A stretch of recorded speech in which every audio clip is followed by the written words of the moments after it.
Welcome, everyone. It's wonderful to be back at SSF after so many years. My name is Parul Seth Khanna. I run an organization called Pinbox Solutions, which is a pension tech dedicated to pension inclusion across Asia, Africa, and Latin America. Just before we start the session, just by a show of hands, may I just know how many people actually contribute to the CPF or an equivalent of a pension in their countries? Kamal, you don't? Great. Super. I think this is super, and I think it's possible because we have the employer-employee relationship to make it work. But this is not going to be true for most of the populations across Asia, Africa, and Latin America. And this is because about 80% of the population in Peru, India, Bangladesh, Indonesia, Malaysia, Rwanda, Kenya, you name it, is in the informal sector workforce. That means they don't work or they don't have regular incomes. Well, the UN numbers say that globally by 2050, there will be 2 billion people who live on this planet who will be above the age of 65, and these people are not going to be covered by any formal pensions. Now, 1.7 billion of these 2 billion are going to be living in the 3 continents that I mentioned across developing countries. That means that currently the youth bulge that we have in all of these continents is going to start getting older and get elderly. So the current youth is start going to get getting old. Now, of these 1.7 billion, 1.5 billion are not going to be covered by any formal pensions at all, right? So this is a huge problem. It's probably not a problem for people in this room, but it's going to affect all of us. That is because the burden of paying pensions or old age pensions to any of these by 2050 is going to fall on taxpayers. I think we have 2 options.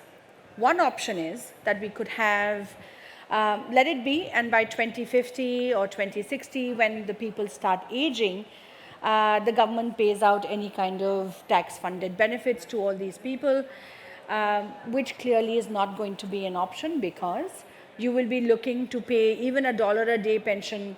I think you'll be looking at 15 trillion of USD to pay out, which is not going to be an option, right? So what is it that we can do, really? The second option is that we start encouraging people who are young today to start saving for their old age, encourage them, educate them, and get them to a platform where they can start saving even small amounts. Now, the impact of this is very important to know, right? If you have an individual, these people who are going to save $1 a day, by 2050, they could actually get to a $500 pension. And for the government, if 1/4 of these excluded workforce start putting $1 a day, by 10 years, they would have accumulated 15 trillion USD. So it is meaningful savings for an individual, meaningful savings that come on to any government or any country to actually sustain them. Because if they don't do that, the cost of not doing it, I think, is as important as climate change. And the reason I say this is it's irreversible by 2050 to be able to give anything to these people because they're already going to be old. It is irreparable. The urgency to address the matter is today because by 20 to 30 years, you've already missed the bus. So it's very important. But for this to happen, we need 4 things to work out. And those are the 4 things, and the opportunity, the $15 trillion opportunity that I'm talking about is what we're going to discuss with the panel on my right. Before I go into the questions, I'd like to introduce, we have Srinivas Jain. He is the CEO and leads the SBI AMC in India. Mary Ellen, she's the CEO and president of Women's World Banking. We all know Kamal Kadir. He is the CEO of bcash. And we have Dr. David Tuster, who is a pioneer in pension economics, has been an economist for several years. It's an honor to have him today. He was also the former finance minister of Peru, and proudly to say that we work with, at Pinbox with Dr. Tusta for our Latin America markets. I'm going to dive right into the questions. Like I said, the 4 things that we want to address. Does the market exist? Is there a regulatory framework? Is there an underlying ecosystem to give access to these people? And do these people actually want to save? And will they have adequacy of savings in return? So my first question really to you, Mary Ellen, given your extensive work in providing access, financial services to women, I really want to know, given this whole environment, is there really a demand for people in this income group? Do they think about pensions? Is it on the radar before we even start addressing it for the room?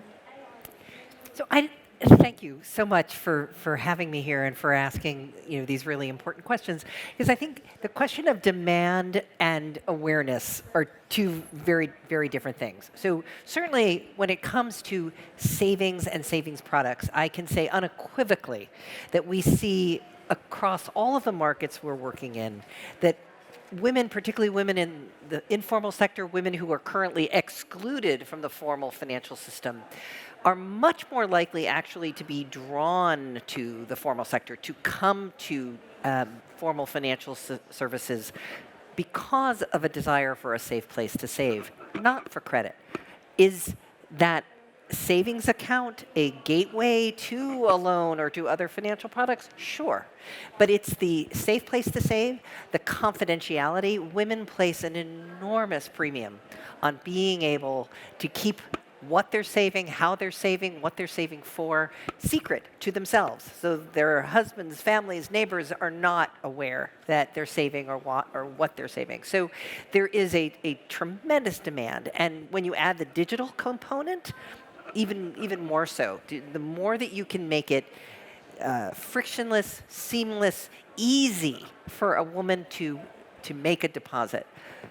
When we get to awareness, particularly around retirement savings, that might be a little trickier. Women are not well aware that there are products available.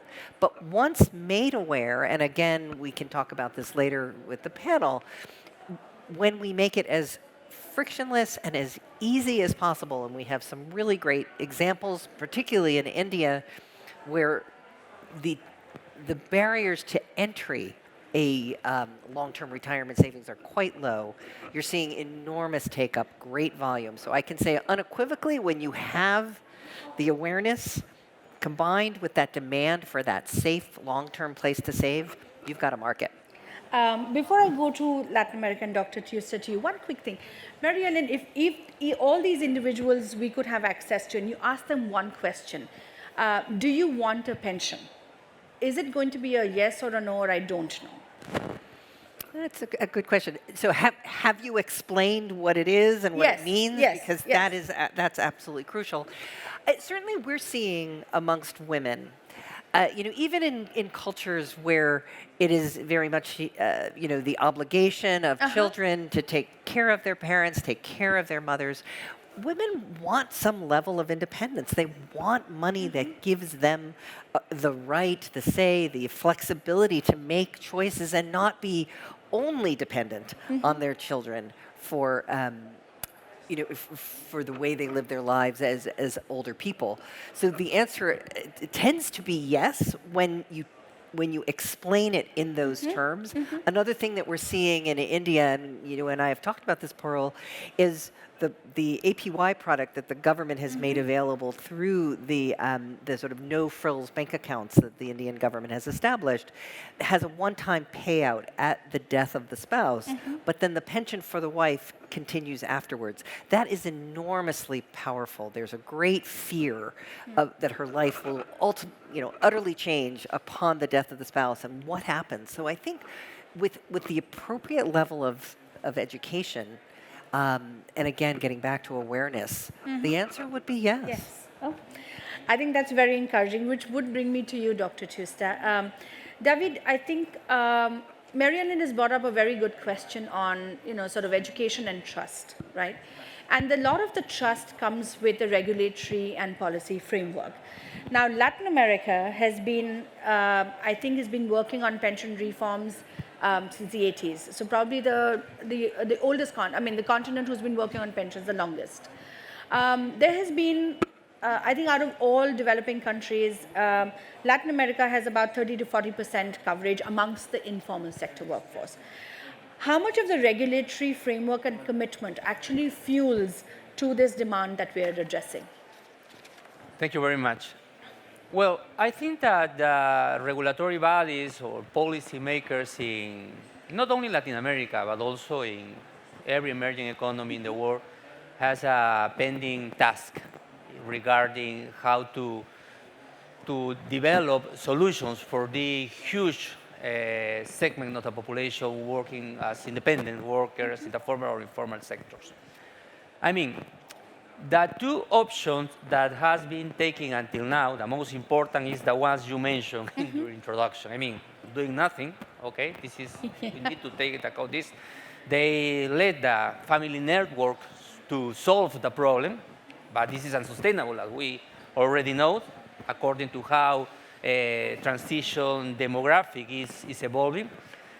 The other option for those who have, let's say, some fiscal space, they have been using some of the money of the contributors to finance non-contributory pensions, I mean, direct transfers.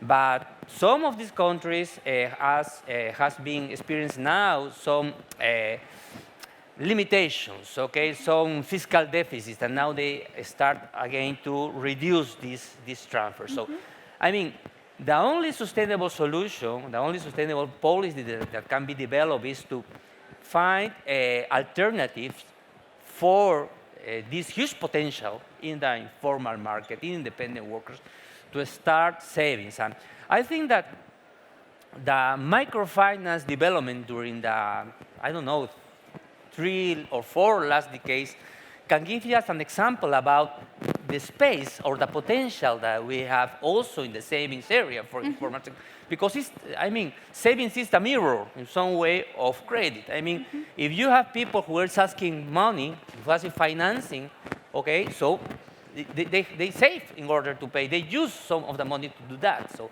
I think that demand is already there. And following about this, I mean, if poor people, informal workers can save, I say yes. I mean, there is a lot of literature that says that poor, for instance, save. I mean, the issue with long-term savings is that you need to develop financial education, okay, in order that they understand the importance to save for, or to get an insurance, I mean, in order to mitigate the risk. I mean, this is another pending task of regulators. I mean, and there are plenty of experiments in the case of Latin America, some of them developed by the Inter-American Development Bank, the ADB, that has been working with Cabify, with a kind of Uber, no? I mean, with riders in order to start savings, for instance.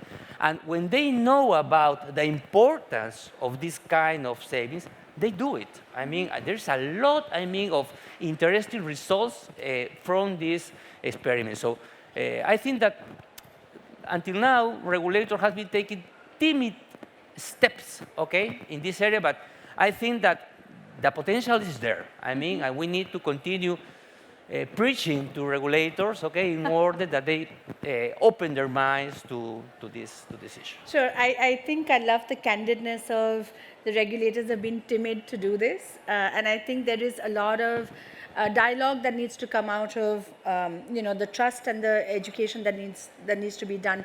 More to Mary Ellen's point on education as well, which will sort of turn this conversation on to, while we've tried to understand what the demand is and the regulatory and policy environment, but I think we also need to understand the ecosystem through the practitioners. So before I come to you on the implementation in India that you've done, Srinivas, I wanted to get in Kamal to. So Kamal, there is this Bcash, right? I think globally everybody knows Bcash, 65 million customers. But now there is this underlying sense of giving access to each individual, which I think Bcash has done quite nicely. Whether you have a smartphone, whether you have a non-smartphone, you have the ability to make payments, transfers, savings, insurance through that, right? But do you think globally as a platform to be able to serve or address the pension inclusion, there is this national ID that is required, there is a KYC, digital KYC that is required, an underlying payment system. Do you think that countries in developing world are ready and have the required ecosystem to give access to each individual, not in this room, but outside this room and outside this? Well, first of all, thank you for inviting me. I cannot speak for the world. Sure. I can only speak for as a practitioner in the environment where I operate. So I work in Bangladesh, and if you the issues you identified, if you look at individual account building practice, Bangladesh has done a very good job. And I have to give credit to the fundamental foundations the country has, namely universal ID. So every adult in the country has a national ID card, and that has all the biometric data. So that infrastructure is there, and the financial regulator and also the financial watchdog BFIU, which is basically Bangladesh FIU. Collectively, they also have come up with the KYC guidelines and the eKYC. So, yes, we had paper KYC. The reality is today when roughly we get 25,000 new customers every day, in addition to the 65 million you mentioned, 99% are doing digital KYC with biometric facial verification. So if Bangladesh, which is an aspiring country to be middle income country within a decade, if Bangladesh can build that infrastructure, I believe other countries would not be behind as well. So of course that requires political vision, that requires the desire that which the Honorable Minister was mentioning, that you need to have that mindset, okay? And I believe in the case of Bangladesh, we have that. Now, as an operator, we have been operating for almost 12 years today. And we are, I mean, we say it very humbly that almost, the country is 165 million people, and that has underage people and very elderly people. So the addressable customer base is around 80 to 100 million. And we have, by having 65 million unique customer, so at least I speak from my practicing point of view, that we have generated access to this kind of service to 65 million people. And they are already participating in micro savings. Okay? So if an idea like a pension fund is generated, participation would be quite active. That's generally my sense. And the overall idea that I'm seeing, besides the micro savings that financial institutions are offering, there are companies. Even in our case, we handle payroll solution for 1,200 factories, and then they are providing salaries to millions of people. So they too would be eager to use this channel to create a savings platform, and people can encash anytime. So it's not just now that you were asking for a, as a practitioner, if I can speak for an overall growth, it's happening across the world. I mean, Bangladesh might be a bit ahead of other countries, but there is no reason, because mobile infrastructure is everywhere, okay? And if I follow the Moore's law, the price for handset device is coming down based on a predictable formula. So handset is cheaper, access to handset is there. Regulators across the world are seeing what other countries are progressing. So I don't see why they would not be generating an universal pension platform, and each country will play its own role. And so I see future is very bright, and I saw your the topic line of 15 trillion. I do not know about the number, but certainly the access, the opportunities are there, and the aspiration that has created across the world, that is also very important. Today, you go to any country, even countries poorer than Bangladesh, you go there, you see common people are using, digital platform with lot of ease, from WhatsApp to many kind of things. So if they are told that you can make a savings with this platform, even the current savings platform that we have, we're saying people selling 5 chickens, as I was mentioning yesterday to another forum, and deciding that, okay, now I can make a saving account based on these 5 chickens I just sold, and let me save this thing.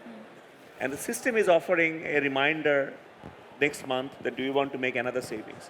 So the savings platform that we have, 40% of them are women. And what we see, they're participating in the savings activities 24 hours. I, with certain interest, I looked into how many people are opening account and savings after midnight, just to see a significant number. So that shows the access is there, so people can participate easily. Thanks, Kamal. I think the access question is actually addressed quite nicely, that given the kind of products that bKash already has, there is also latent demand for them to make savings products, which then feeds into any kind of long-term product. But this also brings me to you, Srini, right? You're the most respected asset manager in India, and with a huge market and a customer base, right? Yet there are about 400 million people in India in the informal sector workforce that are not included by pension products or pension asset managers. Having said that, also the intuition of, say, an insurance industry or even a pension asset management industry is to reach out to people like me on the panel in this room, right?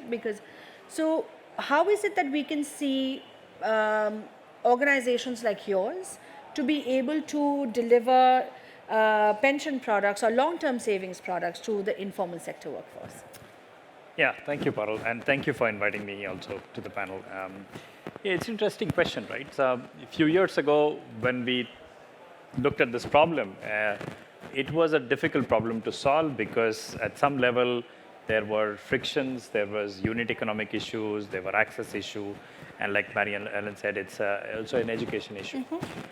I think we've come a big cycle now, and the friction India is now an example for the world where Digital India, our whole access Mary Ellen talked about, has kind of made it easy for anybody and everybody to access any financial products across the country. We have the group itself, SBI Group, has now 480 million customers in our own group. The bigger problem to solve today for the micropension or the savings market to take off in an unorganized sector has to do with education at the last mile. And then there is an eco-structure at play because large institutions like ours have limitation in directly accessing the customer base. So we have to work with technology partners, providers, who can then take us to that last mile and help us solve for the solutions. One of the big things that we are trying to do in India, and at least at SBI Funds Management, is to kind of make that even more easier. We, few years ago, started this whole technology stack called InvestStack. We're now releasing the next stack of APIs, which is making all the front-end fintech organization easy for them to then take all our onboarding stack, KYC stack. There is already a public good digital infrastructure created by the government. We've made it even more easier for people to access it through our platforms. And that's taken off. We have now about 60 to 70 odd fintech partners who are already using this solution. Now what we want and what we are now planning to do with partners like Pinbox is to make that easily bundleable in a WhatsApp kind of an environment where not only education, but also the ability to transact can happen in that environment. And I agree with Kamal, when mobile is everywhere and it's cheapest. Why shouldn't that be the mode of everything, not just payments, but also investments? So we're making that as frictionless as possible with investing in the ecostructure, making education easy. I also work with an education program in India called the Mutual Fund Sahiye campaign. Thanks to that, we have now millions of savers every month investing. We have on our own fund house, we manage more than 10 million savers every month, savings for as low as 100 rupees a month. So programs like this are actually going to kick off, and that 400 million challenge that you have, I think we're going to meet that very soon. And technology is a big leveler. And thanks to that, and you're able to adopt and make this easier for more and more customers to access. We launched, and I was talking about this earlier, a campaign 10 years ago called Chota Sip. And it was in a physical world where we were trying to get more and more investors excited about investing as low as 100 rupees. It never took off because it was too much of friction, too much of operation cost. Today, all of that is behind us. And I think the timing is perfectly right for micro investments, micro pension business to take off. Thanks, Srinivas. I think these are hugely encouraging words from all the panelists. Mary Ellen, I think you touched upon a very good topic about women. Kamal said that most of their customers are women. David mentioned that women is an important aspect, and I think Srinivas concurs as well. Women tend to be better savers than men. It's widely known. A lot of times women save in the income group whom we address without even telling their husbands. I guess in the fear of liquid lunches, I think they don't tell their husbands. And you have this fabulous book which has come out, which talks about there's nothing micro about a billion women, right? How is it, what do you think that, what can the policymakers and regulators do to include that woman and every woman to be able to save? And before you answer that question, I think it is also important for our audience to know who are the informal sector workers are we talking? Who are we addressing? Who are these savers? Because it's not a blanket, right? It's not a homogeneous set of people. So these two questions in one for you, please. So I might misbehave a little bit from the moderated question because I think one thing about the issue of pensions that unfortunately sort of unites all women, and we see this very much in the United States and other developed countries as well as the developing world that we're talking about on this panel, that women face not only the challenges that the gentleman who introduced this panel mentioned of living longer now because of better health care, but they sort of face this triple whammy that throughout their lifetimes, whether they are working in an informal way where they're selling products out of their own home or at the side of the road or farm products based on their husband's production on a farm, they're earning less money than men are. They're coming in and out of the workforce as they're with child responsibilities, and then as life goes on, more elder care responsibilities. So if they have been saving, and if they've been doing that in any formal way through an employer program, they're coming in and out of that program. And then the real triple whammy is that if a woman in the emerging markets in particular can survive childbirth, she is going to live much longer than her husband is. So she's got to make that sort of lower amount of savings going into retirement last a much longer period of time. In the United States, women over 60 are the demographic that is going below the poverty line at the fastest rate. And so I think making that overall point about women earning less, regardless of how they're working, whether it be formal or informal, and then sort of living longer, needing to make that stretch. As you pointed out, women are are quite reliable savers. They really, we at Women's World Banking, we talk about savings as being that sort of gateway drug to financial services. Once you've got them with that, that savings, we've seen so many financial institutions get engaged with us, offer a liability product, say absolutely no circumstances in which I am offering them anything else. I don't want to do credit. I don't want to do insurance. Within a matter of months, and literally 3 to 6 months, they've accumulated such corpus, such a significant amount in a savings account that we very often have financial service providers coming back to us and saying, okay, maybe we do need to add on either cross-sell to insurance, cross-sell to pension, or a credit product. So I think a lot of it is really about both getting the women more educated about what their options are, but frankly, getting financial service providers educated about how deep this market is, how loyal and valuable and reliable this client base is.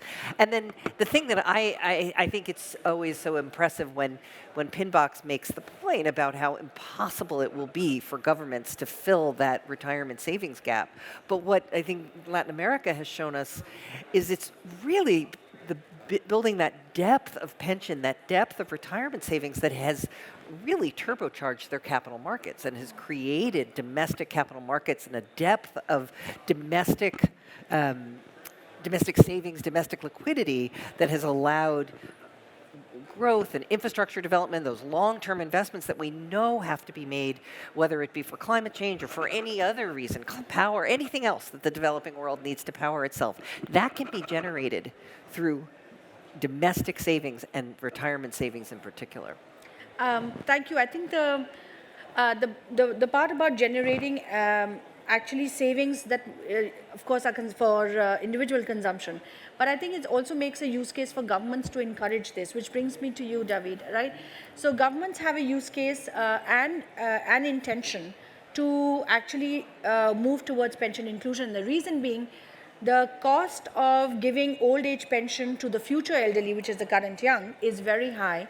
But to incentivize them today is good. But to Srini's point, they were not able to deliver financial services a lot of product because it was just not financially viable, which brings me to the question on technology.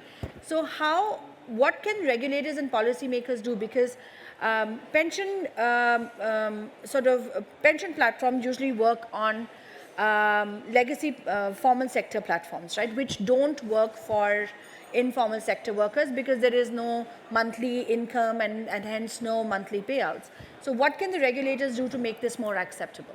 Yes, they are starting now to, the main incentive for governments is basically these fiscal restrictions. They know that they can continue using these, let's say, alternatives or solutions to solve the problem of pension participation. Okay, they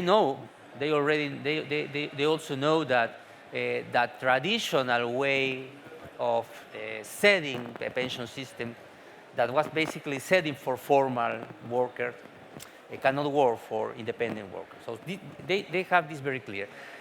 This is why we are seeing some, let's say, initiatives in some countries in order to use technology, in order to use tools from behavioral economics, also using other tools that have been working for financial inclusion, financial literacy, and they have been starting to integrate all of them, okay?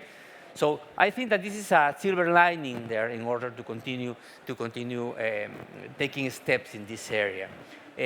I can mention, for instance, some interesting examples in the case of Mexico, for instance, that is a huge economy in Latin America, and they are starting to, the regulatory body is starting to allow different fintech platforms, okay, to start working with the regulatory body using consumption as a base for savings, okay?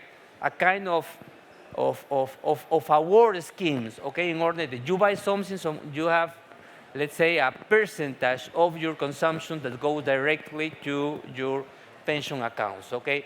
So this is one issue that has been working from 5 years ago in Mexico. There are two other interesting projects in Uruguay. They have a different perspective. They want to use to giving you back at least 2 points of your VIT, okay, that goes directly, when you buy something that goes directly to your pension accounts, okay? So I think that this is a project that is starting to work at the end of the year, okay?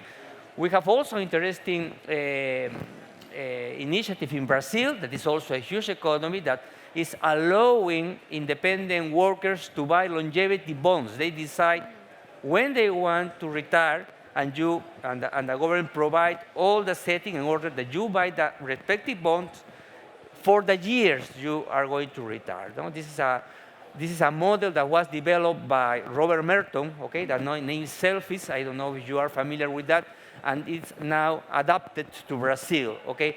And then is all these initiatives that are working, that are has been spurred by the IDB that I mentioned before, with riders of Uber, for instance, that has been providing excellent, evidence for regulators, because regulators was participating in these programs in order to provide these new alternatives. So I think that the pieces for constructing the ecosystem for digital micropensions is already there, okay?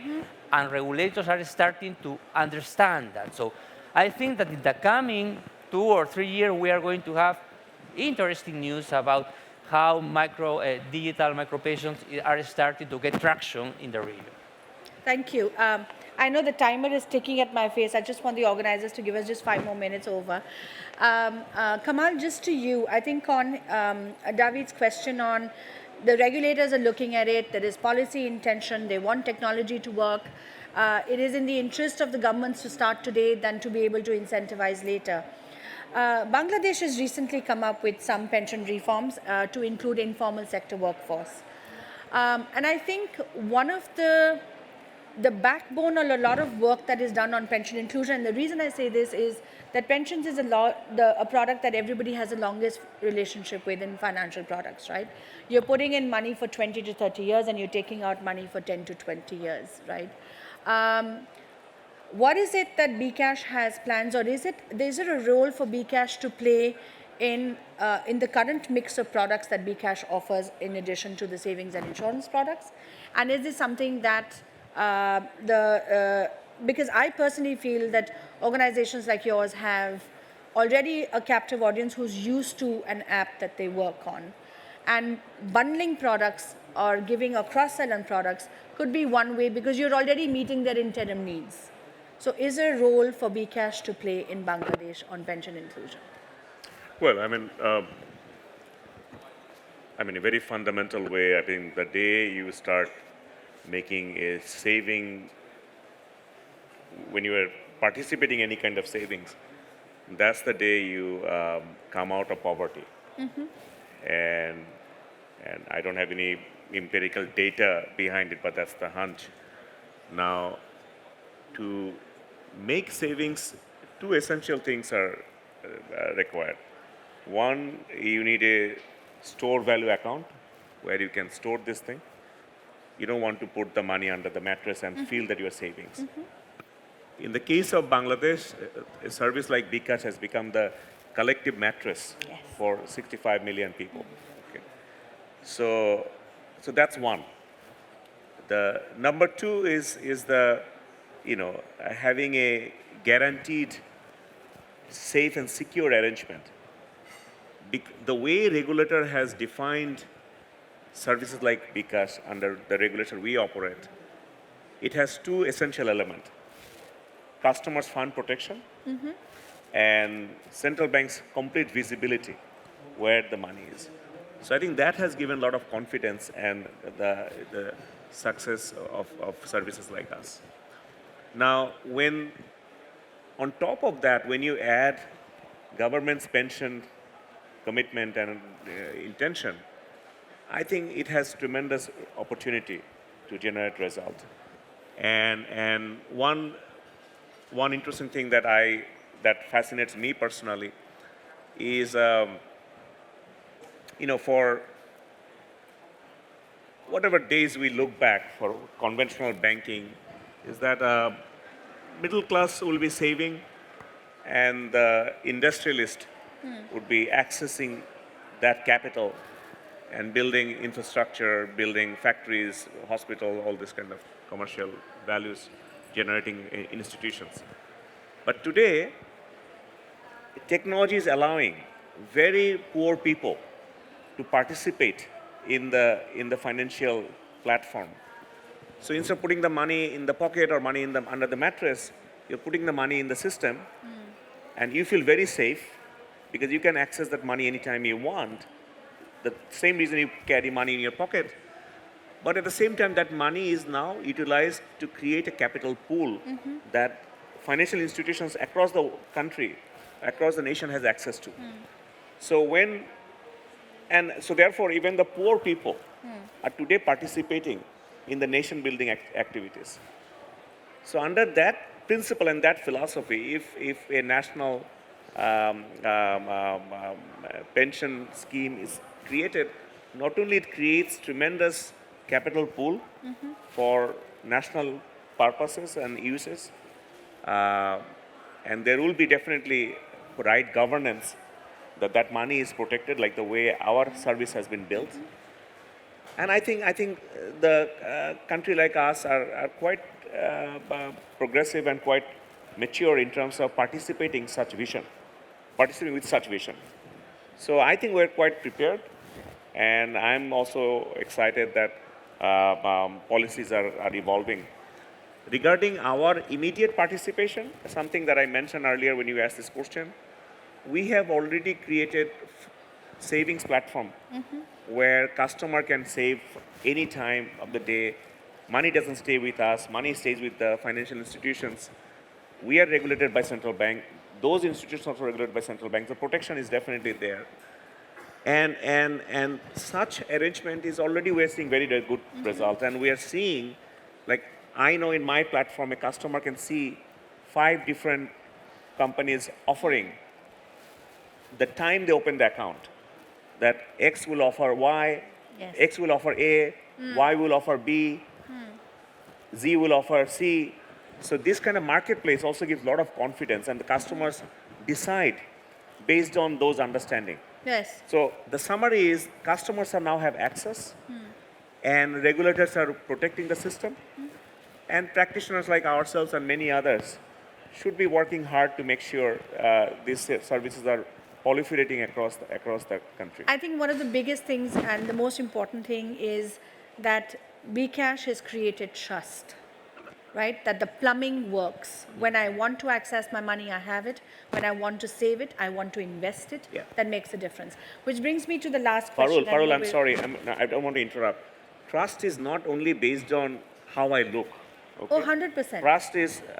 Trust is based on how the system is built. Yes. Okay. Yes. And that system includes regulatory bodies and the financial institutions and the technology kind of things we offer. So I'm just going to say that it has achieved, and I appreciate you giving the credit to Bikash, but I'm just simply saying that it is based on the system. Yes. How you and I are offering and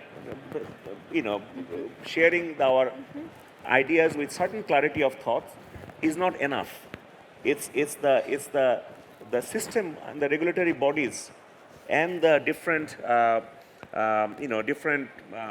plug point that how you fill the plug that things doesn't get lost. I think is very, very important. 100%. And I think my reference was more to the technology, robust, on the promise to deliver. That's what I meant. We're out of time. I'm already being nudged to say, but I have this one last question to ask Srinivas. Srinivas, while there is trust that is being created by Bcash, I think SBI has been able to reach out to every individual, and I think the maximum number of bank accounts access is been given by SBI. SBI Bank is different from that of SBI AMC. But the AMC has been able to bifurcate one important thing is savings from investment, right? And that is because adequacy of savings is one thing, but adequacy of the returns that are delivered to these individuals on saving small ticket sizes over a long period of time is something that SBI has been able to do. Which brings me to, and that I think has been able to deliver because of you being able to keep your costs down. I just want to address the technology part of what you're doing and what you intend to do in India to deliver micropensions to these 400 million first-time pension savers. Yeah, it's a good question. Historically, as I said, we've been behind the door. We've been, helping pension managers. We manage the employee pension funds money in the back end. We do a lot of that stuff. But we then realized that the unorganized sector has nowhere to go. And the only way to solve for them is to come in front and make this happen. As a large asset manager, we then realized that partnering with fintech entities across the country is one way to do that. One example, and I talked about it with Pinbox, that we're trying to do is to use the front-end infrastructure that already exists, which is WhatsApp. Millions of customers use it. And if you can build journeys with fintech partners to make that happen, this is going to work. So we are now running projects with fintech entities like Pinbox and others, along with state bodies, state government entities, to make more and more people educated about how to access it. And like the concept that Kamal talked about, and I'm probably going to simplify that, the proof of concept exists. It's the question of how do you scale the proof of concept with millions and millions of savers across the country. Bring them the experience of market access, give them ability to access high quality products, and then give them an ease of use interface, like a WhatsApp environment. I think that's going to mushroom, and that's, at some point of time, this is easily how the mobile penetration and payment infrastructure is playing out. A savings market is also going to go through that kind of penetration. I know that we've run out of time, so I thought I'll just stop. Thank you so much. I do have a very interesting question, how best to address underserved and uninterested millennials and Gen Z when it comes to insurance and pensions. I love that question. I think we've kind of answered it in the panel. But I think I'm going to let Srinivas, you take that question along with David Tuster. So what is your intention of getting to the Gen Z, uninterested Gen Z, and the underserved? It's a big challenge, but I think gamification is one way to look at it. They are attracted to points, rewards, attention spans. And I think if you can work that out in your communication, you can work that out in your technology piece, work that out in your interfaces, I think it's going to work. There's lots more you can do, but that's an easier way to do it. Dr. Tuster, what can be done for Gen Z? Well, I think that there is a lot of work in terms of develop or to integrate all these characteristics, all these aspects that we have been discussing. I mean that this is the main task that we have to bridge. And by the way, we are launching a book that we integrated different regulators bodies and international organizations and fintechs also to come together to explain all the challenges and how to tackle it. So I think that this is going to be one of the main issues that I'm going to decade at the coming months. Oh, we look forward to that. Quick one words, Kamal. What can be done for the underserved? Just telling the cool kids that we are also cool just a few years ago. Sure. And they will face the same issues that we are facing today. Yes. So they need to be prepared. So parents need to counsel. Thank you. I know, Varun, we're getting up. We're going to exit. Thank you so much. Thank you so much, David, Kamal, Mary Ellen, and Srinivas. And thank you so much for this very captive audience to be here. Sorry we couldn't take all your questions, but thank you so much. It was a wonderful session. Thank you.